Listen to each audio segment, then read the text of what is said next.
আরে আমি অনেকক্ষণ ধরে ফোন করছি, আমাকে তো আপার প্রাইমারি অ্যাডমিশনটা নিতে হবে, সিট তো আর বেশি নেই। আরে অ্যাপ থেকে তাড়াতাড়ি অ্যাডমিশনটা নিতে হবে।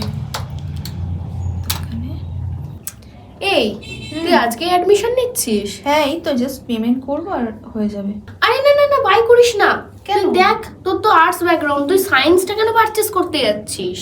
ও আচ্ছা আচ্ছা, এটা এই যে- ম্যাথ অ্যান্ড সায়েন্স। আচ্ছা হ্যাঁ, ঠিকই বলেছিস, আমি তো আর্টসের হ্যাঁ, স্টুডেন্ট। এটা ফার্স্টে দেখ রয়েছে ম্যাথ অ্যান্ড সায়েন্স, হ্যাঁ, এটা তারপরে প্রাইমারি টেট আর তারপরে সোশ্যাল স্টাডিজ। এইটা বাই কর। এইটা ঠিক বাই আছে? করতে হবে। হ্যাঁ ঠিক আছে। তাই তোমাদেরও কি এরকম সমস্যা হচ্ছে? তোমাদের আর্টস ব্যাকগ্রাউন্ড বা সায়েন্স ব্যাকগ্রাউন্ড সব কিছুই পারচেস করতে পারবে, কিন্তু অনেক সময় তোমরা কিন্তু পারচেস করতে ভুল করে ফেলছো। হয়তো আর্টস ব্যাকগ্রাউন্ড সায়েন্সটা পারচেস করে ফেলছো, তাই অবশ্যই যখন আপার প্রাইমারির কোর্সটা তোমরা পারচেস করবে তখন অবশ্যই করে তোমরা দেখে নিও যে ওখানে ম্যাথ অ্যান্ড সায়েন্স আর সোশ্যাল স্টাডিজ আলাদা আলাদা করে লেখা রয়েছে কিনা। নিজের সাবজেক্ট দেখে পারচেস করো, এবং এখানে তুমি স্পেশাল ডিসকাউন্ট পেতে আমার কুপন কোড YT109 অ্যাপ্লাই করে ফেলতে পারো।